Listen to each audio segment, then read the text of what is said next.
The Chihuahuan Desert is as inhospitable as it is vast. I drove through my last small town an hour or two before and hadn't passed a car in 30 minutes. The only noises accompanying me on my journey was the hum of my vintage Cadillac I'd just picked up in San Antonio and the occasional squawk of a turkey vulture overhead. The radio was busted. Not that I cared all that much. I preferred to be alone with my thoughts, especially when driving.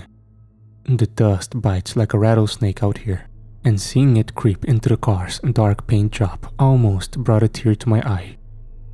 I can remember that day clearly. The sun was high in a cloudless sky and beating down relentlessly on everything below it. Beads of sweat dripped like a busted faucet down my brow, forcing me to squint.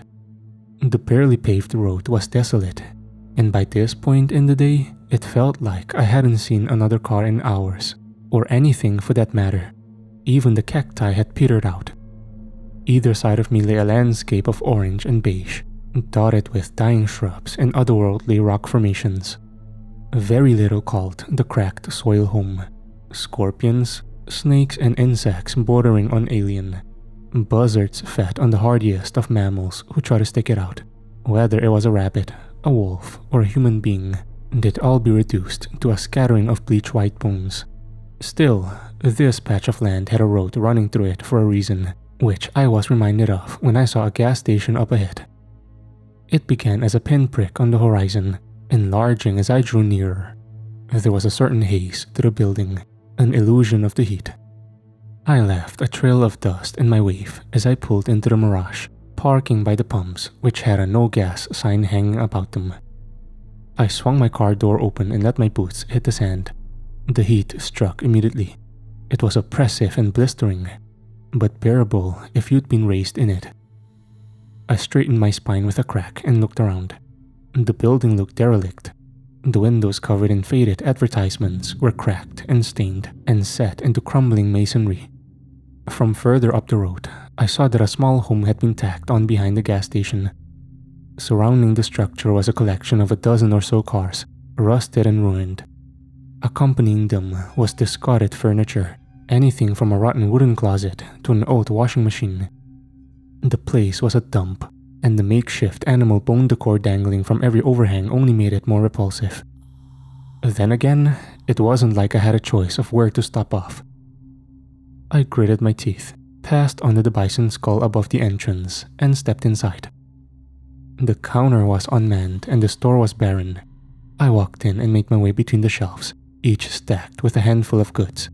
A dozen cans of beans here, a few bottles of sauces there. An unplugged freezer was nestled in the far corner. It had an awful smell wafting from it. There was a rack to my right with a few unrecognizable brands of candy stocked on it. Looking closely, I realized the small black stains that covered the colorful packaging was in fact a colony of ants.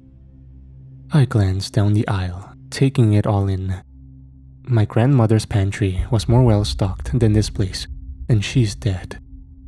"What can I do you for?" called a warm voice from behind me. I whirled around.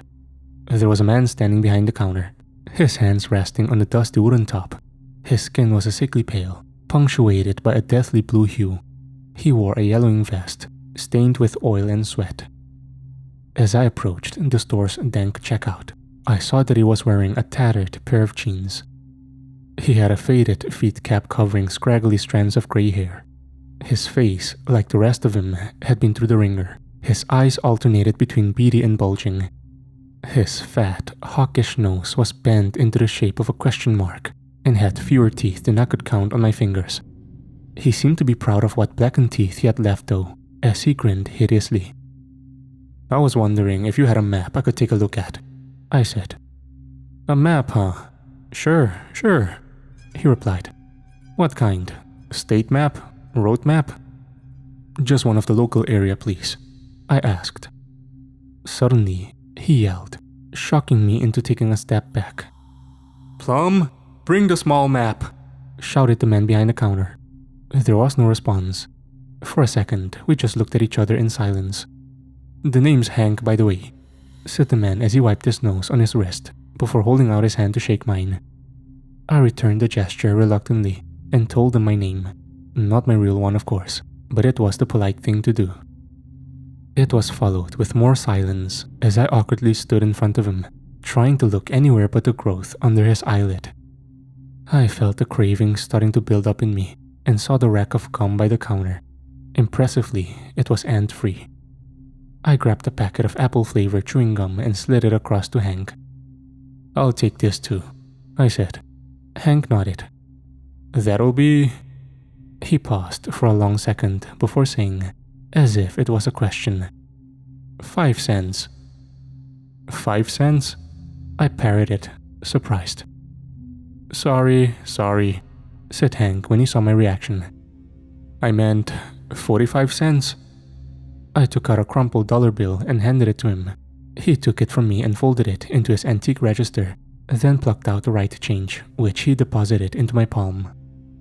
As I put the gum in the back pocket of my Levi's, the old door to our left creaked open. A girl shyly walked in, who couldn't have been more than 9 or 10. She had a white dress on, the hem covered in mud and sand. Her skin was a perfect shade of white, and her hair wasn't far behind. She glanced at me with raw pink eyes as she handed a map to Hank. "Thank you, Plum," he said, patting her shoulder. She turned and wandered back through the door. Hank unfurled the map, spreading it out in front of us. It was basic, showing a small section of highways and byways that cut through the surrounding desert. Hank's cruciform pendant dinged against the counter as he leaned, hunchback flared over it. He poked a finger at me as he slumped forward. "Why are you heading by here anyhow?" he asked gruffly. "We don't get much folks coming through nowadays." "Business," I replied. When Hank realized that was all he was getting in the way of an answer, he relented and leaned back. I thanked him dryly and inspected the map closely. The first thing I noticed was a small red line drawn through one of the roads. In the far corner, a particularly desolate stretch of land was marked by a red pen scrawled in the shape of an X. I pressed my finger down on this spot of the map and looked at Hank. "What's that about?" I asked him in earnest. Suddenly and furiously, he pounded his meaty fist on the counter, causing the various jars and knickknacks laying across it to shake. Spittle flew from the corner of his cracked lips as he spoke. "Don't you fucking think about it, you Yankee fuck," roared the inbred. I took a cautious step back. "Hey man, I was just asking," I yelled back. What followed was a quick and intense staring contest. Hank suddenly moved, as if he was about to come out from behind the counter. As soon as he did, I got out of there, kicking the decrepit front door open and almost off its rusty hinges. I trudged out, stirring up dust as I speed-walked back to my car. The little girl, Plum, was sitting on the ground across the gas pumps. An old umbrella was tapped into the dirt in front of her, masking her in shade. She looked away from the dead rattlesnake she was playing with and watched me as I slammed the driver's side door shut. I pulled out as Hank walked hurriedly towards me. I began down the road and saw that he'd stopped in the middle of the tarmac behind me, a small cloud of sand swirling around him. "Careful, stranger," he screamed as I drove off. "It's egg frying hot out there." I'm not fond of rural America.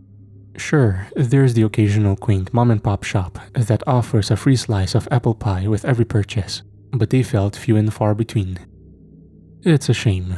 I can remember thinking as I drove that my job often led me out to the boondocks. Not that the cities were much better, but they never claimed otherwise.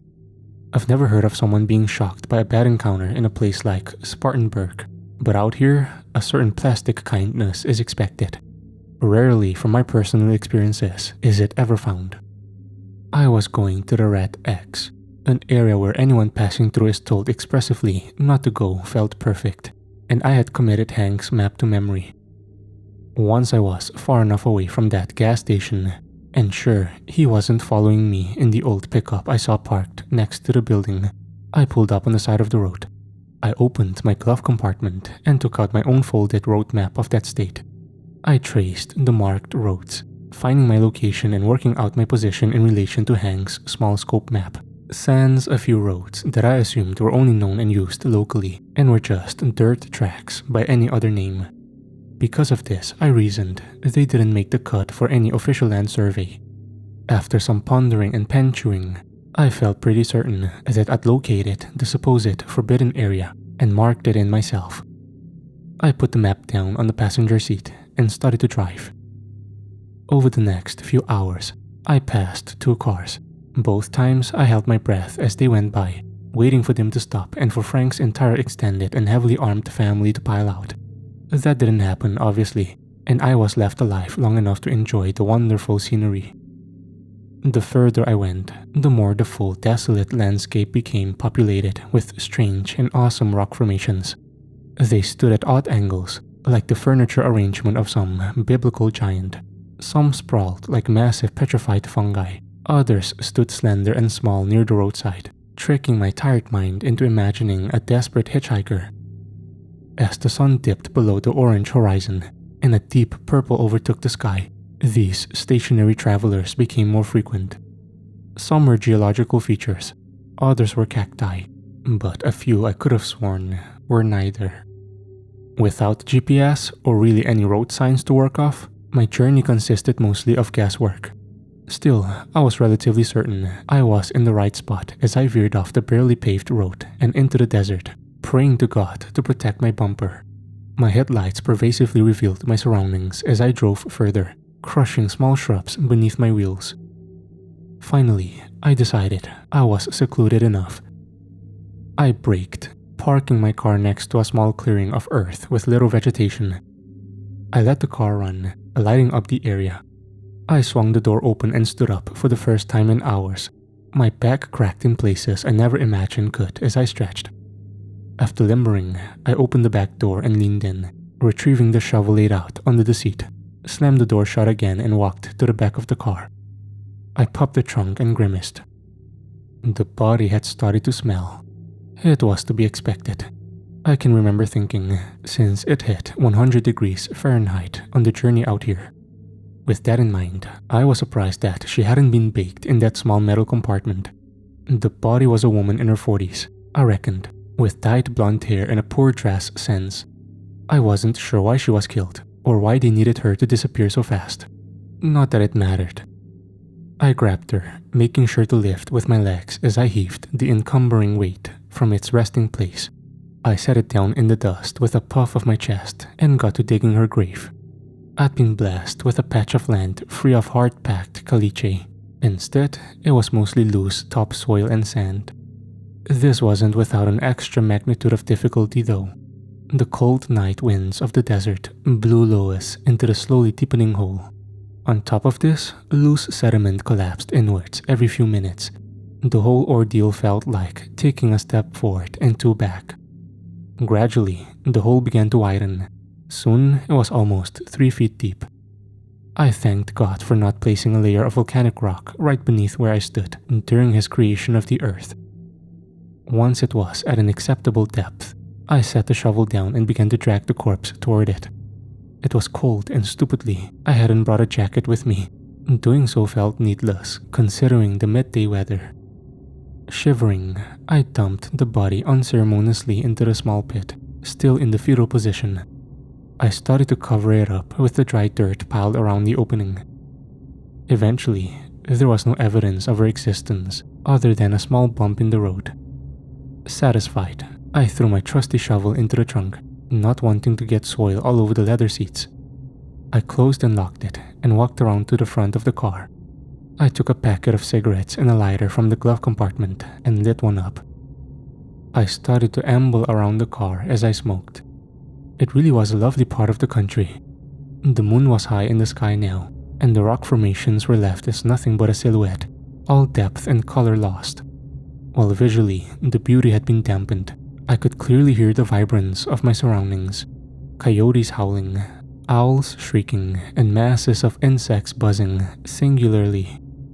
All of this was tied together by the dull moan of the wind, swirling up clouds of fine shale around me as I walked.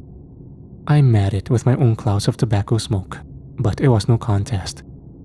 Getting lost in the strange elegance of the southwestern United States was as easy as getting lost there physically.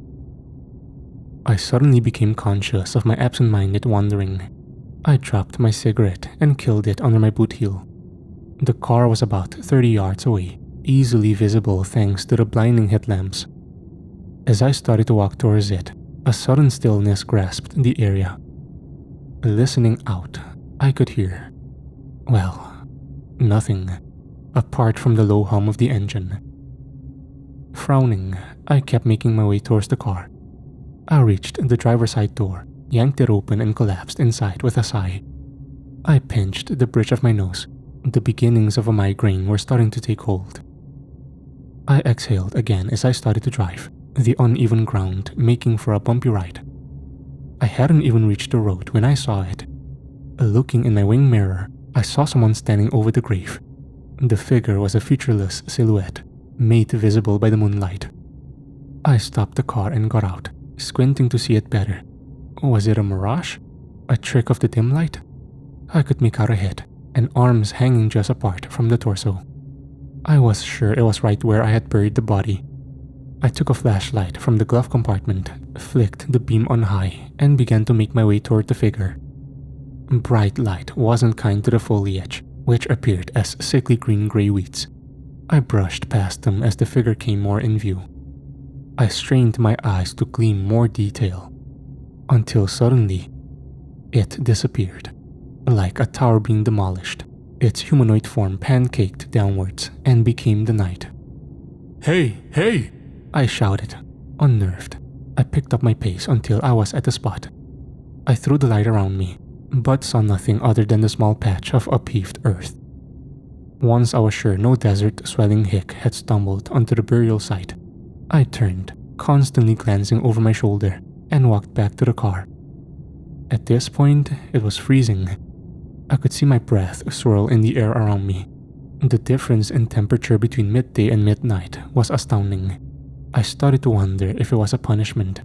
The fact that my boss gave me a car with busted air conditioning for this job. I chuckled to myself, sending another cloud of freezing vapor out around me. My flashlight's beam finally cast itself over the Cadillac. There was someone sitting in the back seat. I froze, this time from fear rather than the harsh weather. I stood still, just a few feet away from the back of the truck. The back of the person's head looked bleached and wrinkled. I realized the red band of fabric around it was a hat. Suddenly, the thought that it was Hank struck me. Fear mixed with anger, and I clutched the flashlight like a dagger, ready to use it as a weapon. I charged and swung open the back door. The inside was empty. I cursed and threw my light down onto the padded seats. I slammed the door shut and walked around the side, taking my place behind the wheel. I hit the gas and started barreling through the landscape, the car's suspension not easing the brutal terrain. I started to climb the small incline that led to the road. Finally, I swerved onto the paved path. Abruptly, the car stalled, conked out. It moved slowly like a lame deer down the road. Suddenly, as I was trying to get the damn thing going again, a figure appeared in the glow of my headlights. My car came to a final halt within the figure's touching distance. This time, I could clearly make him out. He was a man, tall and emaciated. His skin had been lathered by the harsh sun, and his hair was a tangled rope-like mess. The face of a coyote, skinned from the skull of the creature, dangled between the man's legs, acting as a loincloth. Other than that, and the crown of dried desert flowers across his brow, he was naked. A red dye had been applied to the upper part of his face, seeping from his hairline to down below his dark eyes, where only total blackness occupied. With an animalistic clamber, the man leapt from the asphalt and onto the hood. The car's engine gasped to life as the man positioned himself on the roof, taking a slender flint dagger from his loin strap and stabbing it into the windscreen. A crack spread like scary fingers reaching, and I knew a second attack would cave it in. I hit the gas for a second time, and my car began to surge down the road. There was a dull thud, and I saw in my wing mirror that the man had rolled off. I sighed, and vowing never to enter this state again as I drove off. If I had to guess, I'd say around 5 minutes passed, and I was doing 60 or so. That's when I heard it. A low pattering noise, almost drowned by the sound of the engine. It grew louder, and before I glanced in the mirror to confirm my suspicion, I saw him. He was keeping pace with the car, running up to the driver's side window. I screamed and swerved the car, trying to knock him down. He simply dropped back a few yards before catching up again. It was an unnatural sprinting that put any athlete to shame, mixed with a predator's dash every time he dropped to all fours. Whenever I would hazard a glance back, he seemed to be in another stage of monstrous transmutation. His skin shifted and moved like a disturbed wasp nest was trapped beneath it as his bones cracked and reformed. He began to lag behind. By the time it began to howl and scream with a dozen voices of man and beast, it was lost in the darkness behind me. I gripped the wheel like it was the only thing keeping me alive and kept driving. I had stopped looking behind me at this point, my vision locked onto the road in front of me. My panic started to ease off after a while of not hearing or seeing the thing. I realized how fast I was going and slowed down. A body rolled towards me. I slammed the brakes, but not before going over it with a crunch. I let out a strained gasp of defeat, nursing my neck from the whiplash of the sudden halt. I put the car in reverse, going over the body a second time. I moved back until it was laid bare in the light of the headlamp's beams. My suspicion was coldly confirmed. It was the body I had buried an hour before. I put my head in my hands, wondering if I'd taken a wrong turn and ended up in hell. It sure had the landscape to match. I looked up and saw that the body was still there. It was definitely the same person, although she now had an extra gloss of blood covering her. I could make out the mom jeans and luminous pink top. I sat still, gripping the wheel for some time, paralyzed by both fear and choice. I knew if I left her there, she'd be found by the next passers-by. I couldn't bear thinking about what my boss would do to me if that body's face was suddenly on every news broadcast across the state. Even though I hadn't seen that thing that had been tailing me in almost an hour, I couldn't shake the feeling that something was watching me from the darkness. All of my dread mixed together in my mind, clouding it and stopping me from thinking of the real question. Where did the body come from?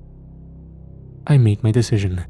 If this was some sort of trap, I'd make sure I could easily get back to the car. I took a deep breath and reached for the door handle, leaving the car running. I opened it and brought a foot down on the black top. Nothing.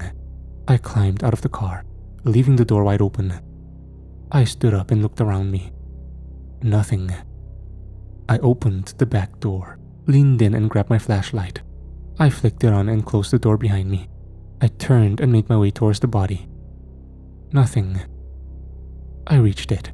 It had been damaged by the car, sure, but was still practically in one piece. I took my shirt off, my heart pounding for the split second it covered my eyes. The cold air bit my skin, but I fought through it. I used my worn shirt as a sort of winch of sorts, wrapping it in a knot around the body's two arms. I grabbed the other end and started to drag her back around my car. Nothing. I heaved the body into the trunk, slamming it shut behind me. With my left hand shaking uncontrollably, I got back in the driver's seat, put my jacket on and began to move the car off the road and into the desert. I descended onto the rough soil with a thud and slowly meandered further out until the road disappeared behind me. Once I reached an area that I hoped no one would find, I cautiously got out again. The dust beneath my boots shifted as I walked. I took the shovel from the back seat and balanced it over my shoulder. Standing in front of the trunk, I set the shovel down and balanced my flashlight in my mouth. I reached down with both hands and heaved it up. The thing from earlier leapt out. At first, my brain didn't register what had happened. It wasn't until it had me on my back, with its hands clutching my throat, did I realize. The flashlight was still in my mouth, shining brightly into its painted face. Its eyes were pure white and murderous. The jaw was torn down further than human anatomy allows, and its skin looked like dried leaves, barely connected to the flesh. Black spots appeared in my vision as the monster tried to tear my life away. Just before I passed out, my hand found a large, jagged rock. I swung my arm in an arc, bringing the rock down on the base of the thing's skull. It relinquished its grip, falling back long enough for me to get to my feet. I grabbed the shovel and brought it crashing down on the thing's head, buckling its neck. I lifted it again, primed for a second swing, when suddenly, the thing flailed its right arm wildly in the air. As it did, the wooden handle of my shovel erupted into flame. Hands sizzling, I dropped the tool and bolted towards my car. The witch, or whatever was trying to kill me, descended to all fours. As I slammed the door shut, it reared up, hit-butting the window.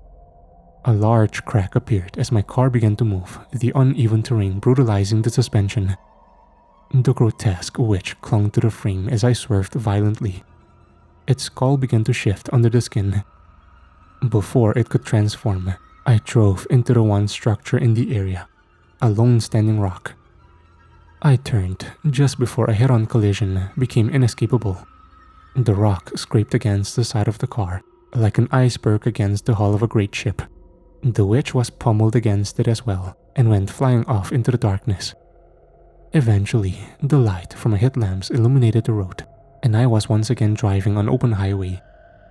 Not even for a second did I think I was safe, and my paranoia became wholly justified when I heard the now familiar pounding against the asphalt.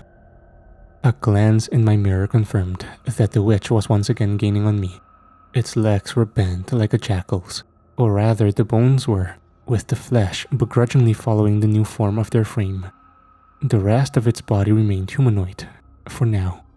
I accelerated to several times above the speed limit. As the witch began to fade back into the darkness as I outpaced it, I heard a low hissing. Suddenly, the hatch to my glove compartment fell open. Dozens of writhing rattlesnakes poured out like liquid, filling the car's floor and darting between the pedals. More and more slithered from every opening in the now ruined Cadillac surrounding me. I started to, unwisely, beat my head against the steering wheel and scream. When I jerked back and looked around, the car was free of snakes once again. I realized that I hadn't been bitten and that my hands passed through the reptiles like vapor. I felt the cold hand of the witch clawing at my brain from within, attempting to induce whatever nightmare hallucination it so chooses. I shook my head violently, trying to free myself from it. When I opened my eyes, the warlock's face was pressed against the passenger side window. I accelerated again, leaving it trying to catch up behind me. As I drove, the retro radio built into the wood-veneered dash crackled and popped. From the static, a voice appeared, deep and chanting. It soon became audible over the engine's roar. It screamed out in a language I couldn't begin to fathom. The anti-melody continued, and as it did, my eyes began to water. Soon, it felt like hornets were stinging them, tiny needles pricking in and out a dozen times a second. The pain was unbearable, and the half-shattered mirror confirmed that I was now crying blood. I swerved erratically from lane to lane, even mounting the desert sporadically. My hand found the radio, and I punched it, and kept pounding until my hand disappeared into the mass of wires. I withdrew my now bloodied, broken hand from the ruined stereo, and it went back to clutching the wheel as best it could. A giant, gangrenous coyote was now running by my car. As my vision returned and the pain, at least the pain in my eyes, subsided, I tried to make the beast out. I couldn't tell if it was another hallucination or the witch transformed. Either way, I knew I couldn't keep going forever. The Cadillac, which was physically near destruction, was also now running on fumes. I knew I couldn't keep going for long, and the merciful part of my brain prevented me from thinking of what would happen when I stopped. And that's when it happened. I almost didn't notice it, and when it registered, I didn't think it of any importance. There was a line running through the road, where one era of paving began and another ended.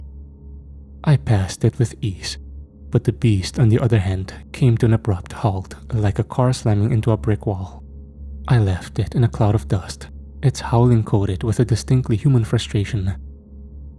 I drove in silence for a few minutes. Silence was welcomed with open arms. I had practically sunken into my leather seats and was driving on complete autopilot. My brain played a reel of memories from the past few hours as it tried to tackle this incomprehensible scenario. It had no luck in doing so, and eventually gave up. I started to slowly calm, until a voice piped up behind me. "I warned you," said Hank, I looked into the mirror and saw him sitting in the seat directly behind mine. I paused for a while before answering. "Are you real?" I said in a broken voice, terrified the witch might still be chained to my mind. "I used to be," he replied somberly. He sighed and took his hat from his head, clutching it to his chest. I now saw what it was hiding. His scalp had been cut away, exposing the dome of his skull. A ring of scabbing tissue circled his head like a crown of thorns, a remnant from his trauma. "What are you?" I asked. "Trapped," he replied singularly. I looked back at the road ahead. A little stream was starting to rise from beneath the battered hood, but I decided to ignore it for now. "What was that thing?" I said, knowing he'd understand the question. "He's been out here as long as I have," said Hank, glancing out the window. I waited for more of an answer, but none came. A dull glow appeared on the horizon, which grew in intensity as we neared. Soon, it took the form of the gas station. "Drop me off here," Hank asked, breaking a pattern of silence. I did as I was told, bringing the car to a stop just outside the pull-in. Hank opened the door and got out without thanking me. He walked around to where a young girl, Plum, was waiting for him. I noticed 2 arrows were now protruding from her abdomen. He took her hand, and I watched as they both walked inside. By the grace of God, my car started moving again, and I was away. It did, however, die shortly after the sun rose. I left the now burning hunk of metal in a ditch and walked a mile or so until a haulage truck passed. It stopped for me, and I rode with him to El Paso. He was old, in his late 60s if I had to guess, and had a scruffy beard like an unwashed dog. I could see in his eyes that he did not know what lies beyond the veil. I have been on the run since that day, mainly from my employers. The body was disposed of safely, sure, but I never met with my handler, and certain questions were raised after they found what was left of the car they had supplied. When I say on the run, I mean I've been living a quiet life in a small town in rural Oregon.